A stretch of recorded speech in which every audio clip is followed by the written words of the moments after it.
Hello friends, welcome back to the channel Shrinet JRF physics. आज की class में हम क्या करने वाले हैं देखिए। Today we are going to talk about calorimetry principle.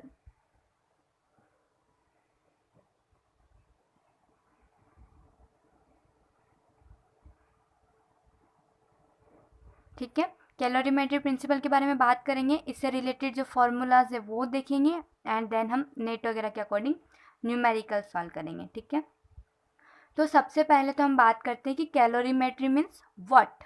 ठीक है, कैलोरीमेट्री बोलते किसको है? हम कैलोरीमेट्री बोलते हैं हीट के मेजरमेंट को।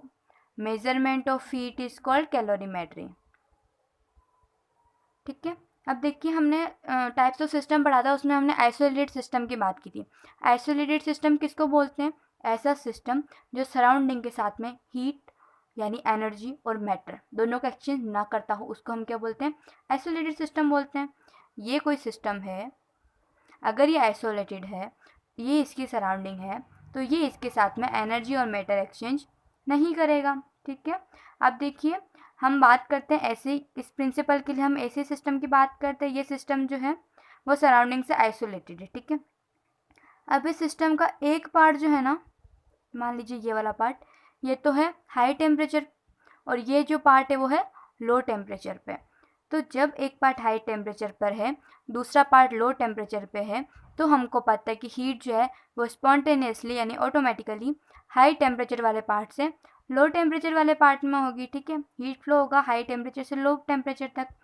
तो इस केस के अंदर कैलोरीमेट्री प्रिंसिपल क्या बोलता है कि क्योंकि यहाँ पर हीट जो है वो बाहर तो आने से रही, बाहर से तो एक्सचेंज हो नहीं सकती है, तो यहाँ पर क्या है कि हीट जो ये लॉस करेगा, यानी हाई टेम्परेचर वाले पार्ट से जितनी हीट का लॉस होगा उतनी हीट का गेन किस पार्ट में होगा? लो टेम्परेचर वाले पार्ट में।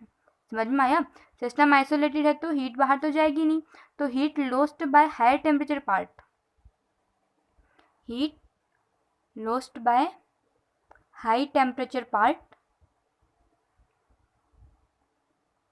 equals to heat gain by low temperature part।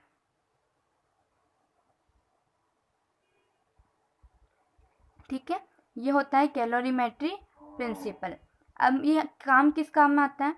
तो ये आता है जब हम न्यूमेरिकल सॉल्व करते हैं ना, इक्विलिब्रियम टेम्परेचर निकालने के लिए। इट्स यूज टू फाइंड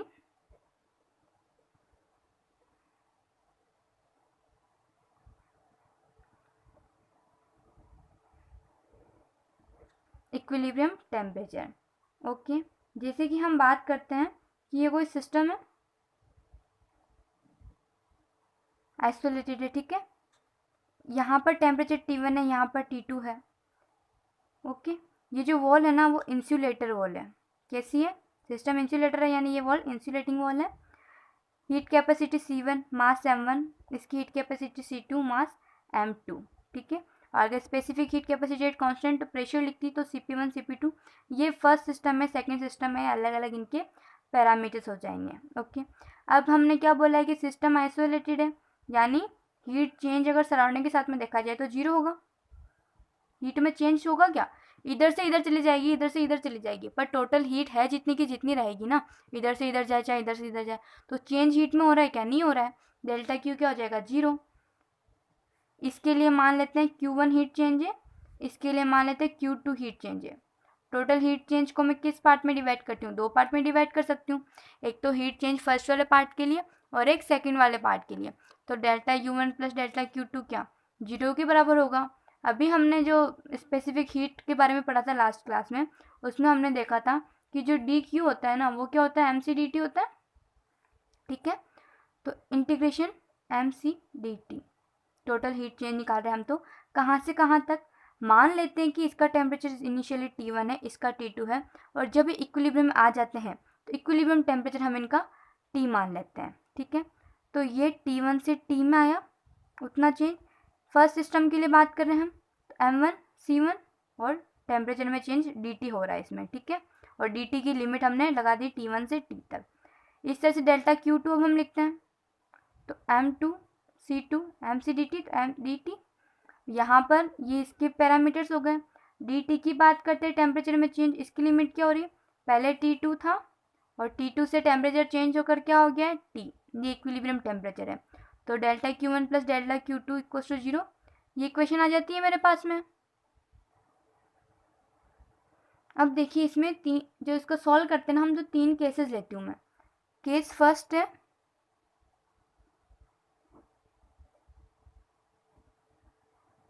अगर C1 और C2 जो इसमें आ रहे हैं ना वो इंडिपेंडेंट ऑफ टेम्परेचर है, C1 C2 जो है वो टेम्परेचर पे डिपेंड नहीं कर रहे हैं, इसका मतलब कि जो हम सॉल्व करेंगे इंटीग्रेशन तो ये भी ब्रैकेट से बाहर आ जाएंगे।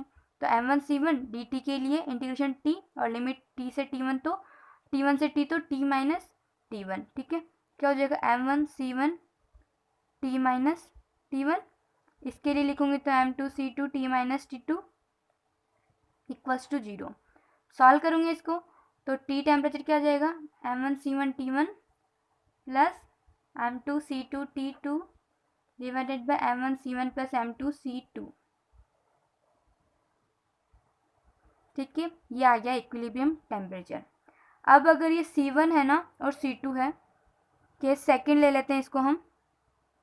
अगर C1 C2 बराबर हो, ठीक है, यानी कि क्या किया हमने, सेम मटेरियल के दो अलग अलग सैंपल लिए, इसका मतलब क्या हुआ, 2 different samples of same material, ठीक है। इसके लिए फिर T क्या हो जाएगा, तो देखिए इसके लिए मैं लिख सकती हूँ N1 T1 plus N2 T2 divided by N1 plus N2। क्यों, क्योंकि जो C था ना, C1 C2 बराबर थे तो ये तो आपस में कैंसिल हो जाएंगे। और जब मैं इनकी बात करती हूँ ना M1 की, तो M क्योंकि सेम है मटेरियल तो M1 को क्या N1M और M2 को मैं क्या लिख सकती हूँ N2M। ये इसका हो गया मॉलिक्यूलर वेट जो था वो, और इसमें मॉलिक्यूल्स कितने उसके अकॉर्डिंग, क्योंकि क्या है M दोनों में सेम होगा, क्योंकि मटेरियल तो सेम है तो मॉलिक्यूलर वेट M की वैल्यू सेम आएगी। और M1 के लिए नंबर ऑफ जो मोल्स है वो N1 मान लेते हैं, M2 का नंबर ऑफ मोल्स जब N2 थे। तो इसको इस फॉर्म में सॉल्व करके मैं ये लिख सकती हूँ T equals to N1 T1 plus N2 T2 divided by N1 plus N2। अब मान लेते हैं हम केस थर्ड, और भी सिंप्लीफिकेशन के लिए, कि मान लीजिए कि सेम मटेरियल है, उसके 2 सैंपल है, लेकिन जो दोनों सैंपल है ना उनमें नंबर ऑफ मोल्स भी सेम है, यानी N1 जो है वो भी N2 के बराबर है। उस केस में इक्विलिब्रियम टेम्परेचर T क्या हो जाएगा, simply T equals to T1 plus T2 by 2 है, समझ में। ये हो जाएगा इसका फॉर्मूला। तो कैलोरीमेट्री प्रिंसिपल क्या होता है वो हमने देखा, ये कैलोरीमेट्री क्या होती है, फिनोमेना कंसेप्ट क्या होता है वो समझ में आ गया आपको। ये इक्विलिब्रियम टेम्परेचर निकालने के फॉर्म काम में आता है, कंसेप्ट के थ्रू हम इसकी कैलकुलेशन कर सकते हैं, फिर हम डिफरेंट केस लेते जाते हैं अपने ईजीनेस के अकॉर्डिंग, ठीक है। तो हम ये तीनों फॉर्मूलाज निकाल लेते हैं। अब हम इनके लिए क्वेश्चन सॉल्व करते हैं, ठीक है। क्वेश्चन नंबर 1 है, a vessel has 2 compartments of volume V1 and V2। एक वेसल है, 2 कंपार्टमेंट्स है, वॉल्यूम उनकी कितनी V1 और V2, containing an ideal gas at pressure P1 and P2। Pressure दे दिए दोनों के, दोनों कंपार्टमेंट्स के लिए वॉल्यूम V1 V2 है, pressure P1 P2, temperature T1 T2 है, वो सारा हमको दे दिया parameters. If wall separating compartments is remove the resulting equilibrium temperature is, ये है सिस्टम वैसे, ये इसके 2 कंपार्टमेंट्स हो गए, इधर की वॉल्यूम V1 इधर V2, प्रेशर P1 इधर P2 इधर T1 इधर T2। अब ये जो वॉल है ना वो मैं रिमूव कर देती हूँ, ठीक है। अगर ये वॉल मैं रिमूव करती हूँ तो यहाँ पर क्या होगा, हीट का एक्सचेंज वगैरह होगा, तो ये कैलोरीमेट्री प्रिंसिपल अप्लाई करना पड़ेगा हमको। तो इसके अंदर क्या, resulting equilibrium temperature, calorimetry principle is use to find the equilibrium temperature. So here we use that formula that what is the value of equilibrium temperature T as we calculated in our last concept, that T equals to N1 T1 plus N2 T2 divided by N1 plus N2. Here N1 and N2 are number of moles in compartment 1 and compartment 2 respectively. So to solve this we use simply equation of ideal gas. It is given that it is ideal gas, so equation PV equals to nRT, right? Then N equals to PV divided by RT. So N1 is equals to P1 V1 divided by RT1, N2 equals to P2 V2 divided by RT2. Okay, here we have to write N1 T1. Okay, So using this we can see N1 T1 equals to what? P1 V1 divided by R, and N2 T2 equals to what? P2 V2 divided by R. Okay. So here we can write Ts using this P1 V1 divided by R plus P2 V2 divided by R, N1 T1 N2 T2. Now N1 and N2, what is the value of this?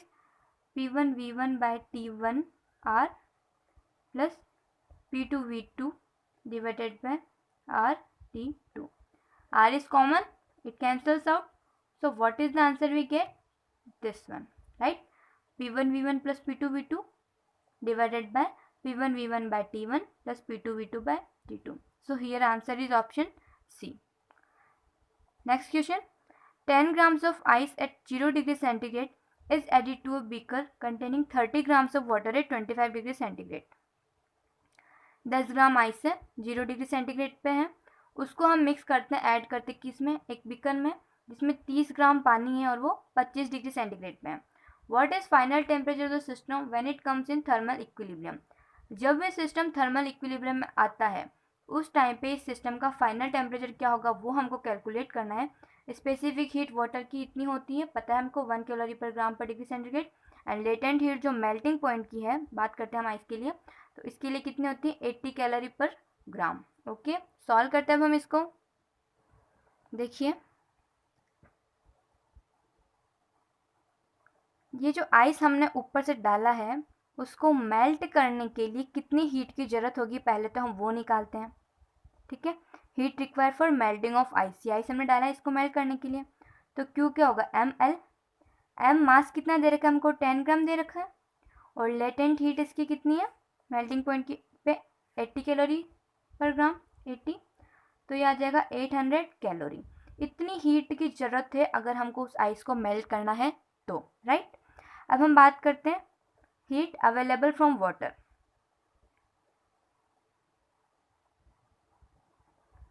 Water से heat कितनी available है? तो Q mc/T हो जाएगा. मास कितना इसका दे रखा है? 30 ग्राम, C1.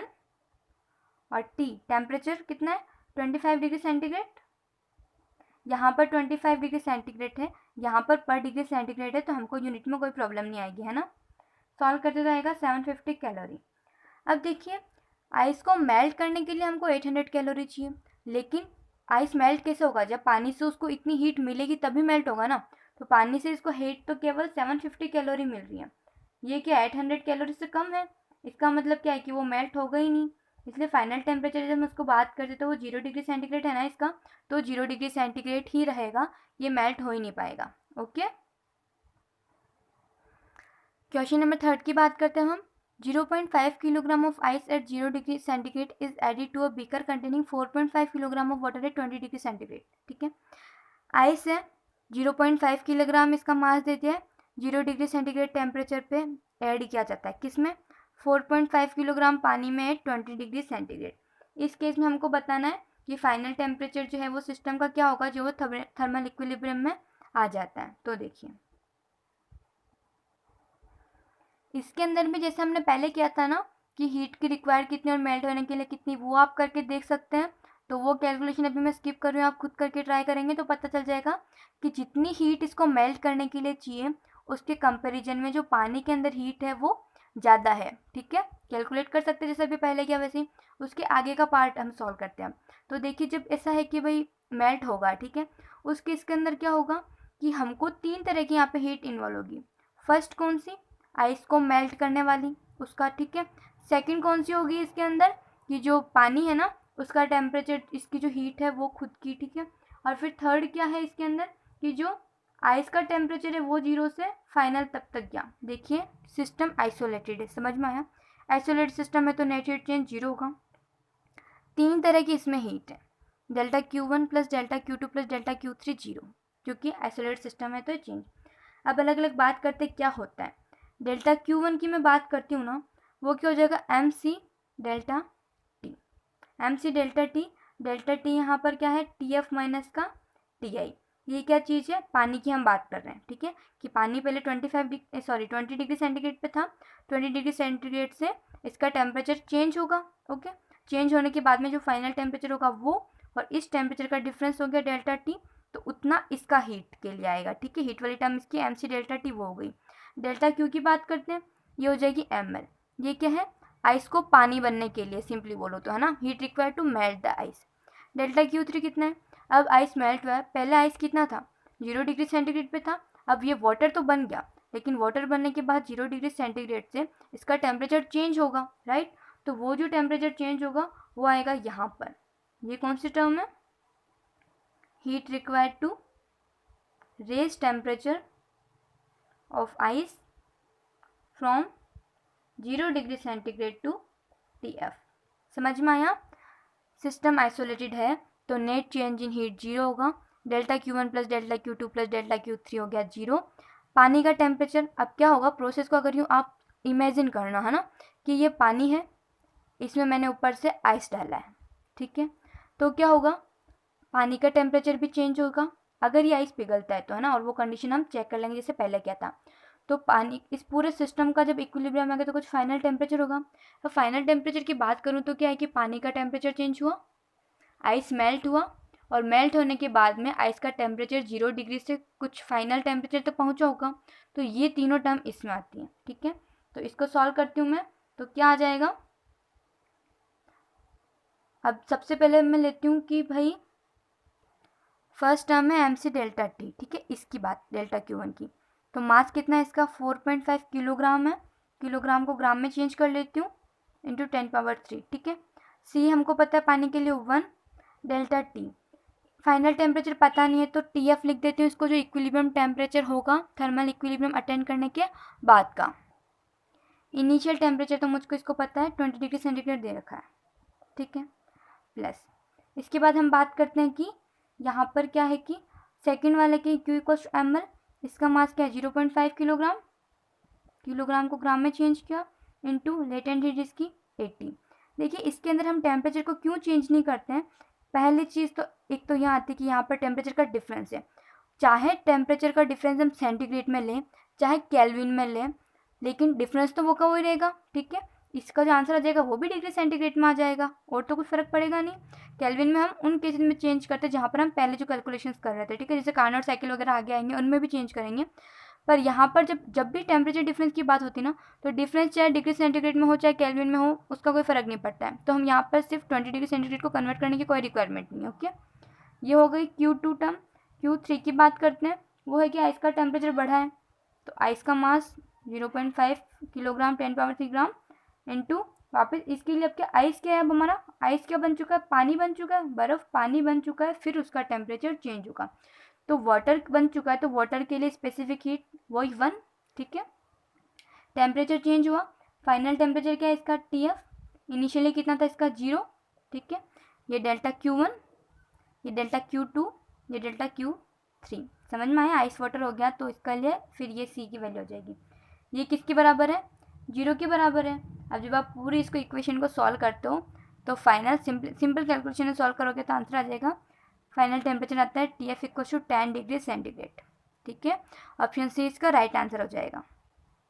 क्वेश्चन नंबर 4, ये सबसे इजी क्वेश्चन है, सबसे लास्ट में डाल दिया मैंने रिलैक्स के लिए।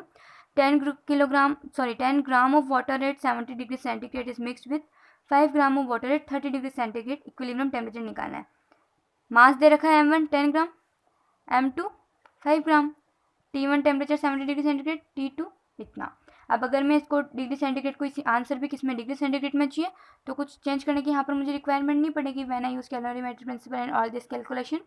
तो T क्या होता है M1 T1 plus M2 T2 divided by T1 plus T2, ठीक है, तो M1 कितना है 10, T1 कितना है इसके अंदर 70 plus M2 5, T2 30, T1 plus T2 यानी क्या, सॉरी M1 प्लस M2 है ना, M1 T1 plus M2 T2 divided by M1 plus M2, तो 10 प्लस 5 कैलकुलेट करेंगे तो इसका आंसर आएगा ऑलमोस्ट 56.67 डिग्री सेंटीग्रेड। आ गया क्वेश्चन समझ में? यहाँ पर m1 प्लस m2 है ना, जैसे n1 की फॉर्म में लिखे तो n1 t1 plus n2 t2 divided by n1 plus n2। तो आई होप आपको कैलोरीमेट्री प्रिंसिपल क्या होता है ये समझ में आ चुका होगा। इसकी जो भी थ्योरी है वो, इसका कंसेप्ट, इसके न्यूमेरिकल्स इस टाइप के जो आते हैं वो सॉल्व हो जाएंगे अब आसानी से। Okay, thank you, keep watching.